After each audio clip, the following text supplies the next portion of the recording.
Hello and welcome. Today I'm going to be working on this painting.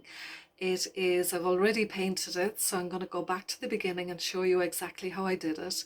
It is of roses. They're kind of whitish coloured, um, pale coloured roses, touch of yellow in them, in the garden, growing, and there's a lot of movement and a lot of deep shades in it as well. So you just need some basic acrylic paints, you need some water, a selection of different kinds of brushes, a hairdryer is very useful for drying them off, and that's it, and we'll get started.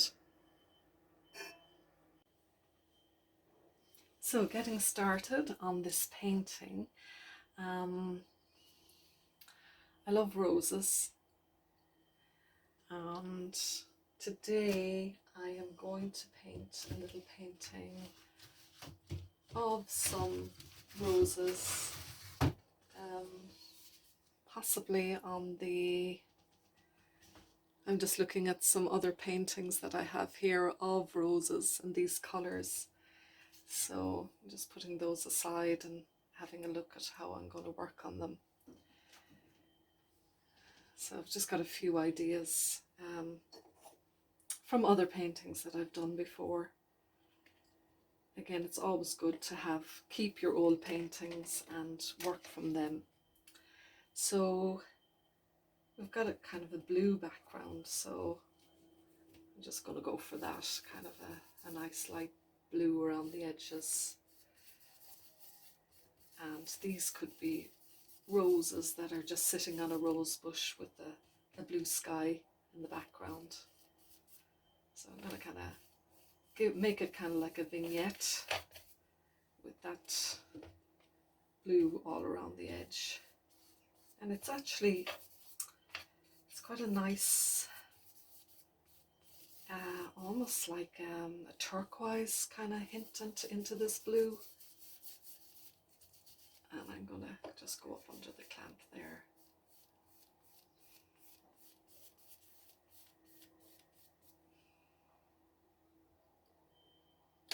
Maybe that might stick, but I'll take the chance.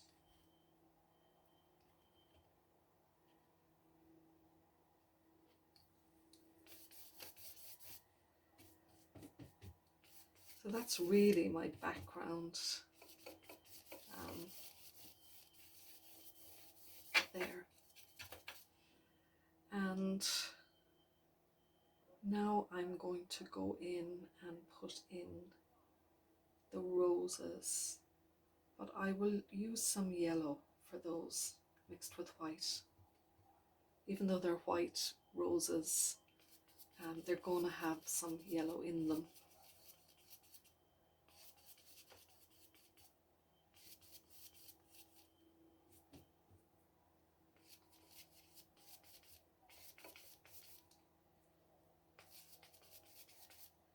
And I'll put some green in there as well, kind of for foliage.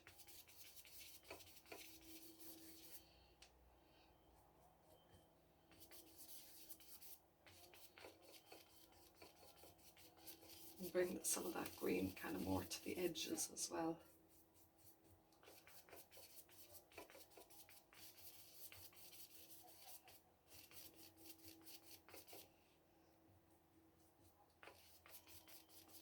And I'm going to bring some pinks in there, purpley pinks. So that when I paint the blooms in, I'll have some colour underneath to build them on. So really it's almost like I'm painting a blurred version of the painting now, of the flowers.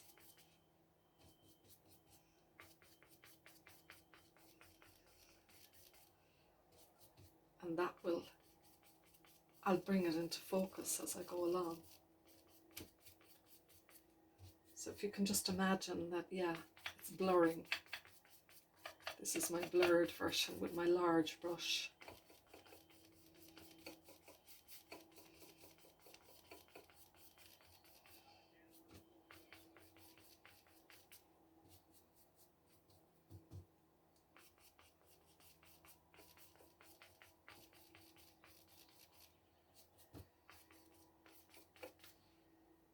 and I got purple on my palette as well, so I'm going to use some of that. But we can always lighten this up as we go along.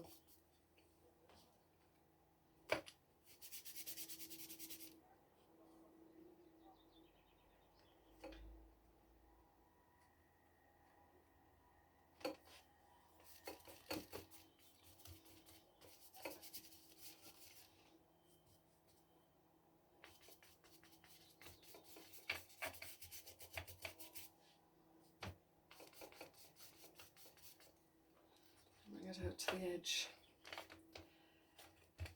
so I can bring the paint over the edge here, bring it down.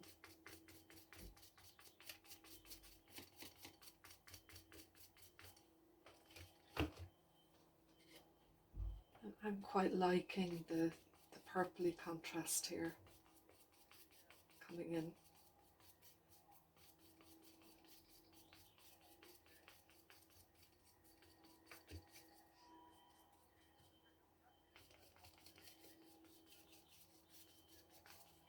I was out walking.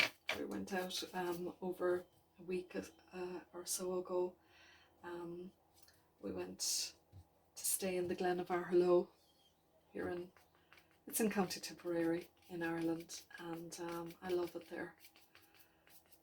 But we could see the rhododendrons coming out, and actually I did take a beautiful photograph. I wasn't taking very many photographs, but I just had to take that one, a photograph of the rhododendrons. They're just so lavish in their purple colour, purpley pink. I had to take it. Beautiful, they're beautiful. So maybe it's bleeding into this painting, my purple.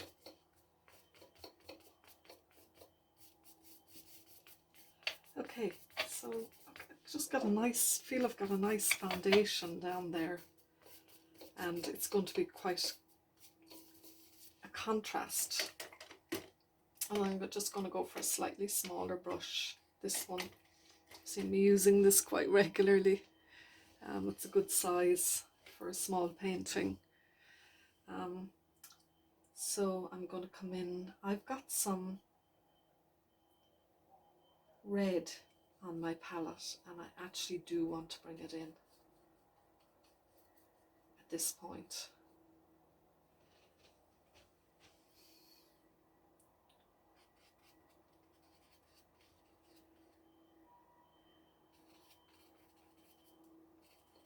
So I'm going to bring it to outline these roses.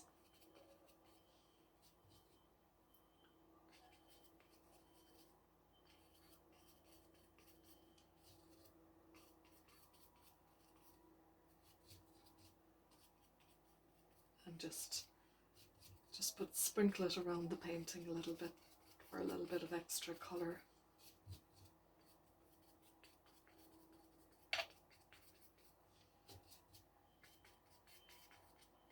And I quite like that. And now I'm going to come in with my white for the blooms, the rosebuds. So really I'm playing around with this idea.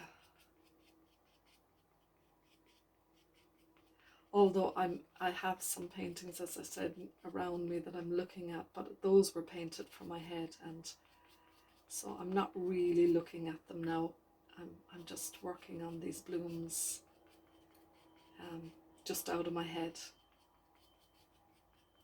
What way would they be facing? And this one seems to be, that one seems to be looking up, and this one I think should be maybe facing more this direction.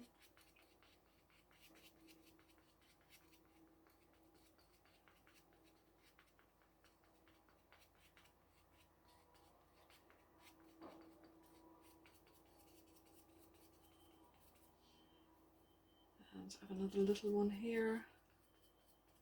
And maybe there should be 2 or 3 around here. And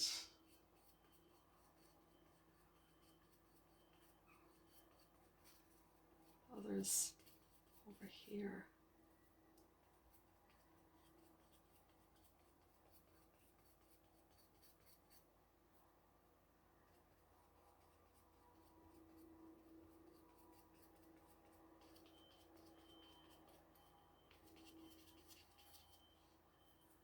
And it's important that they're different sizes, that they're not all, you know, the same size blooms. Like this one could be quite a large one here.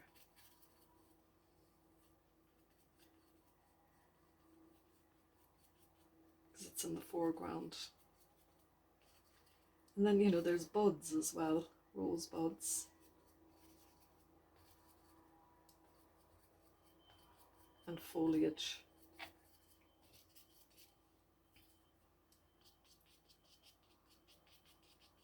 So I suppose I would just call this a study of roses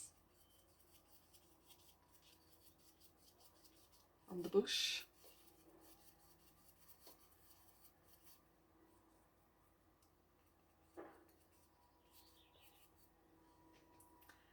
And bring some yellow in here.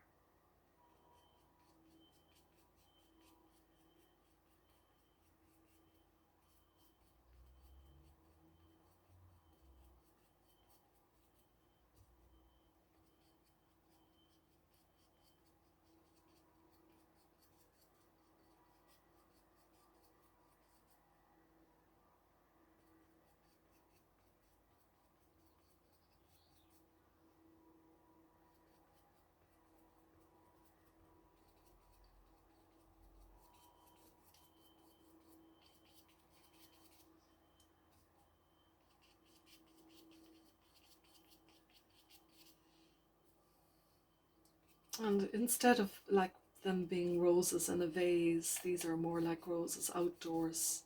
You know, there's a sense of movement and the wind blowing, that they're not a still life.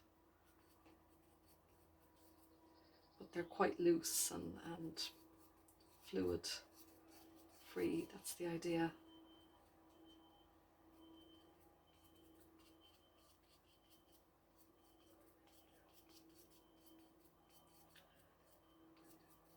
And this is quite quick, this painting. There's very few colours in it. I feel a little bit of pink would not go astray in the hearts of those.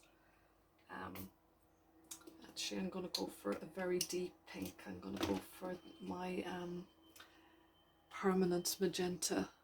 I like this in the Winsor & Newton. And sometimes I just buy really small tubes of these because I use very little of them.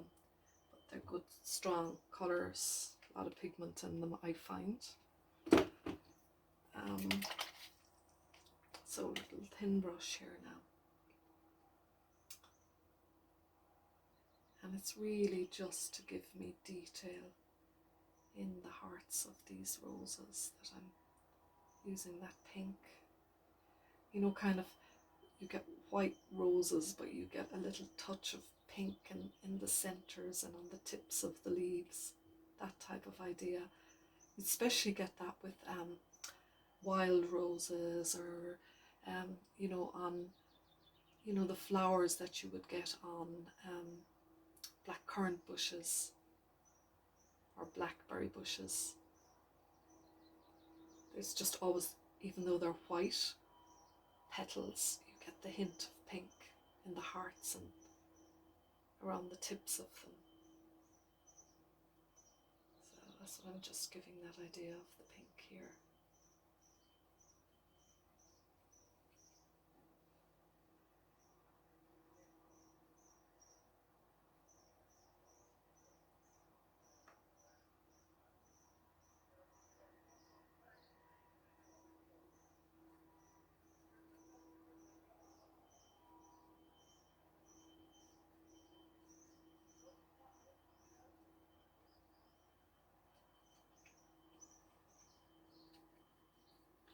I like the fact that these are so loose and free,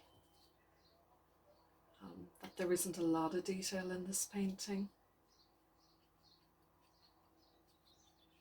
I'm just kind of using the little brush to just bring some sort of depth and some little bit of structure in here, into parts of the painting, so that it doesn't look like, you know, a wallpaper or a complete all over pattern, but that there is some line and structure in this.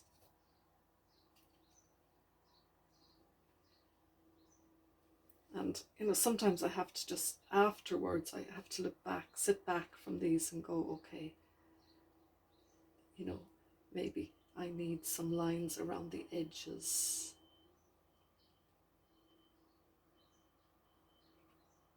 To push this out from the background. Maybe it does need an outline.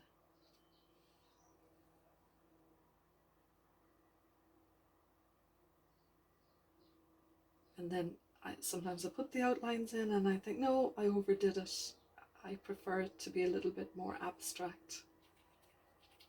And I can always push it back again and blur out the outlines. But here, yeah, I just want to bring some of these out from the background here, like these, give them a little bit of definition. And, you know, I could even add in a leaf, like a leaf just there, you know, on its own, without putting any other leaves around it, because with that leaf you're still getting the idea that these are many other leaves around it. But sometimes just nice to paint in one rather than painting in the whole lot of them.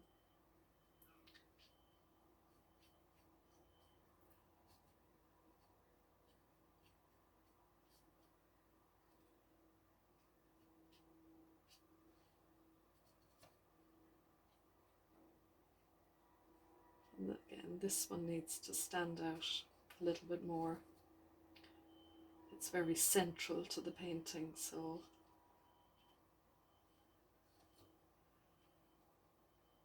I've heard one artist describe it, you know, that when you're painting flowers, you've got to decide which one is the star of the show. They can't all be stars in every show, or there has to be one lead actress or one star or lead actor. So you got to decide when you're painting which ones are the stars of my show.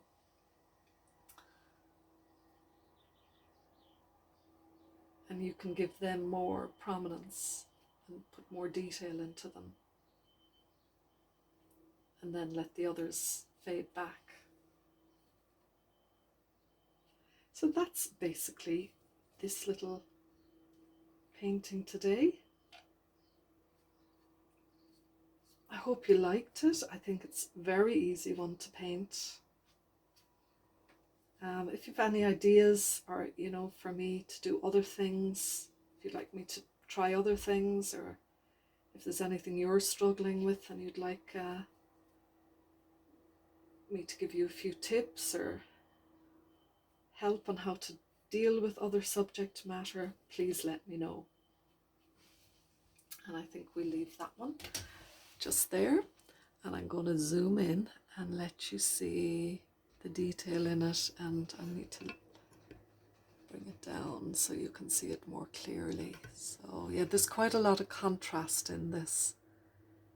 You can see the detail in it there.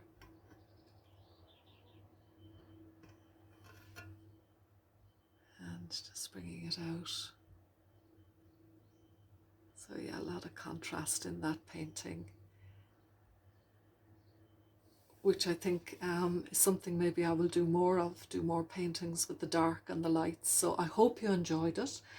And if you do, please subscribe and share. I'll be back again next week. Have a great week. God bless. Talk to you soon. Bye-bye.